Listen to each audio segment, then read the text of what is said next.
Hi, ಎಲ್ಲರಿಗೂ ನಮಸ್ಕಾರ. ನನ್ನ ಹೆಸರು ರುಕ್ಮಿಣಿ. ಎಲ್ಲರಿಗೂ ಸಂಕ್ರಾಂತಿ ಹಬ್ಬದ ಶುಭಾಶಯಗಳು. ಎಲ್ಲ ಹೇಗಿದ್ದೀರಾ? ಚೆನ್ನಾಗಿದ್ದೀರಾ ಅಂತ ಅಂದ್ಕೊಳ್ತೀನಿ.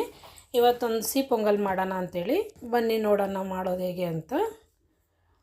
ಒಂದು ಬೌಲು ರೇಷನ್ ಅಕ್ಕಿ ತೊಗೊಂಡಿದ್ದೀನಿ. ಆಮೇಲೆ ಒಂದು ಬೌಲು ಹೆಸರು ಬೇಳೆ, 1.5 ಬೌಲು ಬೆಲ್ಲ ತೊಗೊಂಡಿದ್ದೀನಿ. ಸಮ ಪ್ರಮಾಣದಲ್ಲಿ ತೊಗೋಬೇಕು. ಬೆಲ್ಲ ಸ್ವಲ್ಪ ಜಾಸ್ತಿ ತೊಗೋಬೇಕು, ಸ್ವೀಟ್ ನೋಡಿಕೊಂಡು ತೊಗೋಬೇಕು. ಈಗ ಒಂದು ಕುಕ್ಕರಿಗೆ ಬೇಳೆ ಮತ್ತು ಅಕ್ಕಿ ಎರಡೂ ನೀಟಾಗಿ ತೊಳ್ಕೊಂಡು ಹಾಕ್ಕೊಳ್ತೀನಿ. ಇದನ್ನು ನೋಡಿ, ಎರಡು ಮಿಕ್ಸ್ ಮಾಡಿ ನೀಟಾಗಿ ತೊಳ್ಕೊಬೇಕು. ಇದನ್ನು ತೊಳ್ಕೊಂಡು ಬರ್ತೀನಿ. ತೊಳೆದಿದ್ದೀನಿ. ಈಗ ಅದೇ ಬೌಲಲ್ಲಿ 5 ಬೌಲು ನೀರು ಹಾಕ್ತಾಯಿದ್ದೀನಿ. ತುಂಬ ಹಾಕ್ತಾಯಿದ್ದೀನಿ. ಸ್ವಲ್ಪ ಚೆನ್ನಾಗಿ ಬೇಯಿಸ್ಬೇಕು ಇದು. ಅದಕ್ಕೋಸ್ಕರ ಕಾಳು ಇರಬಾರ್ದು. ಅನ್ನ ಮತ್ತು ಬೇಳೆ ಅಂಬ್ಲಿ ಆಗೋ ಥರ ಬೇಯಬೇಕದು. ಅದಕ್ಕೋಸ್ಕರ 5 ಬೌಲು ಹಾಕ್ಕೊಳ್ತಾ ಇದ್ದೀನಿ ನೀರನ್ನ. ಸ್ವಲ್ಪ ತುಪ್ಪ ಸೇರಿಸ್ಕೊಳ್ತಾ ಇದ್ದೀನಿ. ಇದಕ್ಕೆ ತುಪ್ಪ ಸೇರಿಸ್ಕೊಂಡು ಇದನ್ನು ಮಿಕ್ಸ್ ಮಾಡ್ಕೊಳ್ಳೋಣ. ತಣ್ಣೀರು ಇರೋದ್ರಿಂದ ಇದು ಮಿಕ್ಸ್ ಆಗ್ತಾಯಿಲ್ಲ, ಮಿಕ್ಸ್ ಆಗುತ್ತೆ ಅದು ಅದರಲ್ಲಿ. ಈಗ ಒಂದು ಲಿಡ್ ಮುಚ್ಚಿಬಿಟ್ಟು ಒಂದು 2 ರಿಂದ 3 ವಿಷಲ್ ಇದನ್ನು ಕೂಗಿಸ್ಕೊಳ್ತೀನಿ. ಈ ಕಡೆ ಸೈಡಲ್ಲಿ ಒಂದು ಬಾಣಲೆ ಇಟ್ಕೊಂಡು ಅದಕ್ಕೆ ಬೆಲ್ಲ ಹಾಕ್ಕೊಂಡು ಬೆಲ್ಲನ ಕರಗಿಸ್ಕೊಳ್ಳೋಣ. ಕರಗೋಷ್ಟು ನೀರು ಹಾಕ್ಕೊಂಡು ಇದನ್ನು ನೀಟಾಗಿ ಕರಗಿಸ್ಕೊಳ್ತೀನಿ. ಒಂದು ಸ್ವಲ್ಪ ನೀರು ಹಾಕ್ಕೊಳ್ತೀನಿ, ಕರಗೋ ಅಷ್ಟು ಸಾಕು. ಇದು ಬೆಲ್ಲ ಸ್ವಲ್ಪ ಸ್ವೀಟ್ ಇದೆ. ಅಚ್ಚು ಬೆಲ್ಲ ತೊಗೊಂಡಿದ್ದೆ ನಾನು. ಇದನ್ನು ಯಾವ ಬೆಲ್ಲದ್ರಲ್ಲಾದರೂ ಮಾಡ್ಬೋದು. ಬಿಳಿ ಬೆಲ್ಲ, ಪುಡಿ ಬೆಲ್ಲ, ಇಲ್ಲ ಅಚ್ಚು ಬೆಲ್ಲ, ಇಲ್ಲಾಂದರೆ ಉಂಡೆ ಬೆಲ್ಲ ಬರುತ್ತಲ್ಲ, ಅದು ಯಾವ್ದು ತೊಗೊಂಡ್ರೂ ಆಗುತ್ತೆ. ಇದು ನಾನು ಅಚ್ಚು ಬೆಲ್ಲ ತೊಗೊಂಡಿದ್ದೆ. ನೋಡಿ, ಇವಾಗ ಇದಾಗಿದೆ. ಇದು ನೋಡಿ, ಬೆಲ್ಲ ಎಲ್ಲ ಕರಗಿದೆ. ಅದನ್ನು ತೆಗೆದು ಸೈಡಿಗೆ ಎತ್ತಿಟ್ಕೊಳ್ತೀನಿ ಸೋಸ್ಕೊಂಡು. ಈಗ ಅನ್ನನೂ ಬೆಂದಿತ್ತು, ಇದನ್ನು ತೆಗೆದಿದ್ದೀನಿ. ನೋಡಿ, ನೀಟಾಗಿ ಬೆಂದಿದೆ. ನೋಡಿ, ಈ ಥರ ಬೇಯಬೇಕು ಇದು. ನೋಡಿ, ನೀಟಾಗಿ ಬೇಯಬೇಕು. ಕುಕ್ಕರ್ ಚಿಕ್ಕದಿರೋದ್ರಿಂದ ಒಂದು ಬಾಣಲೆಗೆ ಇದನ್ನೆಲ್ಲ ಟ್ರಾನ್ಸ್ಫರ್ ಮಾಡ್ಕೊಳ್ತೀನಿ. ಇದನ್ನು ಒಂದು ಸ್ಟವ್ ಮೇಲೆ ಒಂದು ಬಾಣಲೆ ಇಟ್ಕೊಂಡು ಇದನ್ನೆಲ್ಲ ಅದು ಬಾಣಲೆಗೆ ಟ್ರಾನ್ಸ್ಫರ್ ಮಾಡ್ಕೊಳ್ತೀನಿ ಎಲ್ಲ.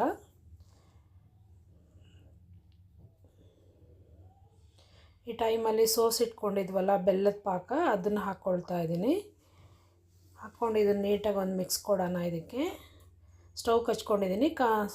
ಸ್ವಲ್ಪ ಫ್ಲೇಮಲ್ಲಿ, ಕಮ್ಮಿ ಫ್ಲೇಮಲ್ಲಿ ಇದನ್ನು ಮಿಕ್ಸ್ ಮಾಡ್ಕೊಬೇಕು, ತಳ ಹಿಡಿದ್ಬಿಡುತ್ತೆ. ನೋಡಿ, ಈ ಥರ ಬೆಲ್ಲದ ಪಾಕದಲ್ಲಿ ಅನ್ನ ಚೆನ್ನಾಗಿ ಮಿಕ್ಸ್ ಆಗಬೇಕು. ಅನ್ನ ಮತ್ತು ಬೇಳೆ ಎಲ್ಲ ನೋಡಿ ಈ ಥರ ನೀಟಾಗಿ ಮಿಕ್ಸ್ ಮಾಡ್ಕೊಬೇಕು. ನೋಡಿ, ಇದು ನೀಟಾಗಿ ಮಿಕ್ಸ್ ಆಗಿದೆ. ಇದು ಈ ಥರ ಮಿಕ್ಸ್ ಮಾಡ್ಕೊಂಡು ಇದನ್ನು ಕುದಿಸ್ಕೊಳ್ಳೋಣ. ಕಮ್ಮಿ ಫ್ಲೇಮಲ್ಲಿ ಕುದಿಸ್ಕೊಳ್ಳೋಣ. ಇದನ್ನು ಸ್ವಲ್ಪ ಗಟ್ಟಿ ಇದೆ, ಹಾಗಾಗಿ ಒಂದು ಸ್ವಲ್ಪ ನೀರು ಸೇರಿಸ್ಕೊಳ್ತಾ ಇದ್ದೀನಿ. ತುಂಬ ಗಟ್ಟಿ ಬೇಡ. ಅದು ತಣ್ಣಗಾದಮೇಲೆ ಒಂದು ಅರ್ಧ ಗಂಟೆ ಬಿಟ್ಟ ಮೇಲೆ ತುಂಬ ಗಟ್ಟಿ ಆಗಿಬಿಡತ್ತೆ. ಅದಕ್ಕೋಸ್ಕರ ತುಂಬ ಗಟ್ಟಿ ಮಾಡೋದು ಬೇಡ, ಸ್ವಲ್ಪ ತೆಳ್ಳಗೆ ಮಾಡ್ಕೊಳ್ಳೋಣ ಅಂತ ಮಾಡ್ತಾಯಿದ್ದೀನಿ. ನೋಡಿ, ಇಷ್ಟು ತೆಳ್ಳಗೆ ಮಾಡ್ಕೊಂಡಿದ್ದೀನಿ. ಇದು ಗಟ್ಟಿ ಆಗುತ್ತೆ. ಇವಾಗ ಲಿಡ್ ಮುಚ್ಚಿಬಿಟ್ಟು ಒಂದು 5 ನಿಮಿಷ ನೀಟಾಗಿ ಬೇಯಿಸ್ಕೊಳ್ಳೋಣ ಕಮ್ಮಿ ಫ್ಲೇಮಲ್ಲಿ. ಈ ಕಡೆ ಅದನ್ನು ಸೈಡಲ್ಲಿ ಬೇಯಕ್ಕೆ ಇಟ್ಟಿದ್ದೀನಿ. ಈ ಕಡೆ ಒಂದು ಬಾಣಲಿ ಇಟ್ಕೊಂಡು ಗೋಡಂಬಿ ದ್ರಾಕ್ಷಿ ಎಲ್ಲ ಫ್ರೈ ಮಾಡ್ಕೊಳ್ಳೋಣ. ಒಂದು 2 ಸ್ಪೂನ್ ತುಪ್ಪ ಹಾಕ್ಕೊಳ್ತಾ ಇದ್ದೀನಿ. ಸ್ವಲ್ಪ ತುಪ್ಪ ಜಾಸ್ತಿನೇ ಇರಲಿ ಅಂತ. ತುಪ್ಪ ಕರಗ್ಕೊಳ್ಳಿ. ಕರ್ಮೇಲೆ ಗೋಡಂಬಿ ಹಾಕ್ಕೊಂಡು ಇದನ್ನು ಫ್ರೈ ಮಾಡ್ಕೊಳ್ಳೋಣ. ಗೋಡಂಬಿನ ನೋಡಿ, ತುಪ್ಪ ಎಲ್ಲ ಕರಗಿದೆ. ಈ ಟೈಮಲ್ಲಿ ಗೋಡಂಬಿ ಹಾಕ್ಕೊಳ್ತೀನಿ. ತುಂಬ ಉರಿಯೋದು ಬೇಡ, ಮೀಡಿಯಮಾಗಿ ಹುರ್ಕೊಂಡ್ರೆ ಸಾಕು. ಒಂದು 10 ರಿಂದ 12 ಗೋಡಂಬಿ ಹಾಕ್ಕೊಂಡಿದ್ದೀನಿ. ಇದನ್ನು ಫ್ರೈ ಮಾಡ್ಕೊಳ್ಳೋಣ. ಕಮ್ಮಿ ಫ್ಲೇಮಲ್ಲಿ ಫ್ರೈ ಮಾಡ್ಕೊಬೇಕು. ಎಲ್ಲ ಉರಿ ಜಾಸ್ತಿ ಮಾಡಿಬಿಟ್ರೆ ಬೇಯೋದಿಲ್ಲ, ಬೇಗ ಕರಕಲಾಗ್ಬಿಡತ್ತೆ. ನೋಡಿ, ಇದೀಗ ಬೆಂದಿದೆ. ಈ ಟೈಮಲ್ಲಿ ದ್ರಾಕ್ಷಿ ಹಾಕ್ಕೊಳ್ಳೋಣ. ದ್ರಾಕ್ಷಿ ಹಾಕ್ಕೊಂಡು ಅದನ್ನು ಫ್ರೈ ಮಾಡ್ಕೊಳ್ಳೋಣ. ದ್ರಾಕ್ಷಿ ಬೇಗ ಬೆಂದ್ಬಿಡತ್ತೆ. ದ್ರಾಕ್ಷಿ ಹಾಕಿ ಒಂದು ಅರ್ಧ ನಿಮಿಷದಲ್ಲೆಲ್ಲ ಇದನ್ನು ತೆಗೆದುಬಿಡಬೇಕು. ನೋಡಿ, ಇಷ್ಟೇ. ಇದು ಬೇಗ ರೋಸ್ಟ್ ಆಗಿಬಿಡುತ್ತೆ. ನೋಡಿ, ನೀಟಾಗಿ ರೋಸ್ಟ್ ಆಗಿದೆ ಇದು. ನೋಡಿ, ಹಿಂಗೆ ರೋಸ್ಟ್ ಆಗಬೇಕಿದು. ಇದನ್ನು ಸೈಡಿಗೆ ತೆಗೆದು ಸೈಡಿಗೆ ಎತ್ತಿಟ್ಕೊಳ್ತೀನಿ. ಇಷ್ಟೇ. ಇಷ್ಟು ರೋಸ್ಟ್ ಮಾಡಿದ್ರೆ ಸಾಕು. ಸೈಡಿಗೆ ಇಟ್ಕೊಳ್ಳೋಣ ಇದನ್ನು. ಇವಾಗ ಇದು ಲಿಡ್ ಮುಚ್ಚಿದ್ನಲ್ಲ, ಅವಾಗ ತೆಗೆದು ಮಿಕ್ಸ್ ಮಾಡ್ಕೊಳ್ತಾ ಇದ್ದೆ, ಇಲ್ಲ ತಳ ಹಿಡಿದ್ಬಿಡುತ್ತೆ. ನೋಡಿ, ನೀಟಾಗಿ ಅನ್ನದ ಜೊತೆ ಬೆಲ್ಲದ ಪಾಕ ಮಿಕ್ಸ್ ಆಗಬೇಕು, ಇಲ್ಲಾಂದರೆ ಅನ್ನ ಸಪ್ಪೆ ಇರುತ್ತೆ. ಕಮ್ಮಿ ಫ್ಲೇಮಲ್ಲಿ ಒಂದು 5 ನಿಮಿಷ ಇದನ್ನು ನೀಟಾಗಿ ಬೇಯಿಸ್ಬೇಕು. ನೋಡಿ, ನಿಧಾನವಾಗಿ ಬೇಯಿಸ್ಬೇಕಿದು. ಪಾಕ ಎಲ್ಲ ನೀಟಾಗಿ ಅನ್ನಕ್ಕೆ ಮಿಕ್ಸ್ ಆಗಬೇಕು. ಈ ಟೈಮಲ್ಲಿ ಒಂದು ಸ್ವಲ್ಪ ಏಲಕ್ಕಿ ಪೌಡರ್ ಹಾಕ್ಕೊಳ್ತಾ ಇದ್ದೀನಿ. ಹಾಕ್ಕೊಂಡು ಅದನ್ನು ಮಿಕ್ಸ್ ಮಾಡಿಕೊಂಡು ತಿರ್ಗಿಸ್ಕೊಳ್ಳೋಣ. ಆಗಾಗ ತಿರ್ಗಿಸ್ಕೊಳ್ತಾನೆ ಇರಬೇಕದು, ತಳ ಹಿಡ್ಕೊಂಬಿಡುತ್ತೆ ಬೆಲ್ಲದ ಪಾಕ ಆಗಿರೋದ್ರಿಂದ. ಈ ಟೈಮಲ್ಲಿ ಒಂದು ಬೌಲ್ ಹಾಲು ಹಾಕ್ಕೊಳ್ತಾ ಇದ್ದೀನಿ. ಗಟ್ಟಿ ಹಾಲು ತೊಗೊಂಡಿದ್ದೆ, ಕಾಯಿಸಿಟ್ಟಿರೋ ಹಾಲಿದು. ಹಸಿ ಹಾಲಾದರೂ ಹಾಕ್ಕೊಬೋದು, ಬಿಸಿ ಮಾಡಿರೋದು ಅಂತಲೇ ಏನಿಲ್ಲ, ಯಾವುದಾದ್ರೂ ಆಯಿತು ಹಾಕ್ಕೊಬೋದು. ಒಂದು ಬೌಲ್ ಹಾಕ್ಕೊಂಡಿದ್ದೀನಿ. ಅದನ್ನು ಹಾಕ್ಕೊಂಡು ನೀಟಾಗಿ ಮಿಕ್ಸ್ ಮಾಡ್ಕೊಳ್ತೀನಿ. ನೋಡಿ ಈ ಥರ ನೀಟಾಗಿ ಮಿಕ್ಸ್ ಮಾಡ್ಕೊಳ್ತೀನಿ. ನೋಡಿ ಇದು ಕುದೀತಾ ಇದೆ, ಆಲ್ಮೋಸ್ಟ್ ಆಗ್ತಾ ಬಂದಿದೆ ಇದು.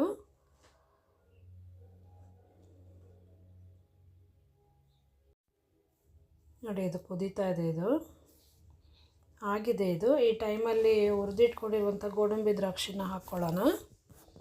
ಹಾಕ್ಕೊಂಡು ಇದನ್ನು ಒಂದು ಒಳ್ಳೆ ಮಿಕ್ಸ್ ಕೊಡೋಣ. ಅದ್ರ ಜೊತೆಗೆ ನೀಟಾಗಿ ಮಿಕ್ಸ್ ಮಾಡ್ಕೊಳ್ಳೋಣ. ಇದನ್ನು ಸ್ವಲ್ಪ ತುಪ್ಪ ಜಾಸ್ತಿ ಇರಬೇಕು, ಇದ್ರೆ ಟೇಸ್ಟ್ ತುಂಬ ಚೆನ್ನಾಗಿರುತ್ತೆ. ಹಾಗಾಗಿ ತುಪ್ಪ ಸ್ವಲ್ಪ ಜಾಸ್ತಿ ಯೂಸ್ ಮಾಡಿದ್ದೀನಿ. ಈಗ ಇನ್ನೊಂದು ಸ್ಪೂನ್ ತುಪ್ಪ ಹಾಕ್ಕೊಳ್ತಾ ಇದ್ದೀನಿ. ಅದಕ್ಕೆ ಟೋಟಲಿ 4ರಿಂದ 5 ಸ್ಪೂನು, ದೊಡ್ಡ ಸ್ಪೂನಲ್ಲಿ 4ರಿಂದ 5 ಸ್ಪೂನ್ ತುಪ್ಪ ಹಾಕ್ಕೊಂಡಿದ್ದೀನಿ.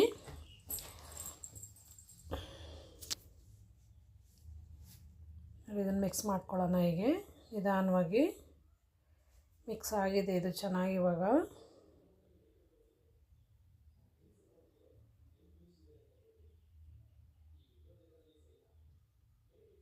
ಈ ಟೈಮಲ್ಲಿ ಬಾದಾಮ್ ಪೌಡ್ರ್ ಹಾಕ್ಕೊಳ್ತಾ ಇದ್ದೀನಿ, 1 ಸ್ಪೂನ್ ಹಾಕ್ಕೊಳ್ತಾ ಇದ್ದೀನಿ. ಇದನ್ನು ಹಾಕ್ಕೊಂಡು ನೀಟಾಗಿ ಮಿಕ್ಸ್ ಮಾಡ್ಕೊಳ್ಳೋಣ. ಬಾದಾಮ್ ಪೌಡ್ರ್ ಹಾಕೋದ್ರಿಂದ ಒಳ್ಳೆ ಫ್ಲೇವರ್ ಕೊಡುತ್ತೆ, ಅದಕ್ಕೋಸ್ಕರ ಆಪ್ಷನಲ್ ಅದು. ಹಾಗಾಗಿ ಅದು ಹಾಕ್ಕೊಂಡಿದ್ದೀನಿ. ಹಾಕಿದ್ದಕ್ಕೊಂದು ಒಳ್ಳೆ ಮಿಕ್ಸ್ ಕೊಡೋಣ. ನೋಡಿ ಆಗಿದೆ ಇದು, ಇಷ್ಟೇ. ಇದು ತುಂಬ ಚೆನ್ನಾಗಾಗಿತ್ತು. ನಿಮಗೆ ಈ ವಿಡಿಯೋ ಇಷ್ಟ ಆಗಿದ್ದರೆ ನನ್ನ ಚಾನಲ್ ಸಬ್ಸ್ಕ್ರೈಬ್ ಮಾಡ್ಕೊಳ್ಳಿ, ಶೇರ್ ಮಾಡಿ, ಒಂದು ಲೈಕ್ ಮಾಡೋದನ್ನ ಮರಿಬೇಡಿ. ನೋಡಿ ಇಷ್ಟೇ, ತುಂಬ ಚೆನ್ನಾಗಾಗಿತ್ತು ಪೊಂಗಲ್ಲು, ಸ್ವೀಟ್ ಪೊಂಗಲ್ಲು. ಸಂಕ್ರಾಂತಿ ಹಬ್ಬದ ಶುಭಾಶಯಗಳೊಂದಿಗೆ ಸ್ವೀಟ್ ಪೊಂಗಲ್ ನಿಮಗಾಗಿ. ಸಬ್ಸ್ಕ್ರೈಬ್ ಮಾಡ್ಕೊಳ್ಳಿ ನನ್ನ ಚಾನಲು. ನೆಕ್ಸ್ಟ್ ವೀಡಿಯೋಗಳು ಹಾಕೋಕ್ಕೆ ಸಪೋರ್ಟ್ ಮಾಡಿ ದಯವಿಟ್ಟು. Thank you for watching my channel.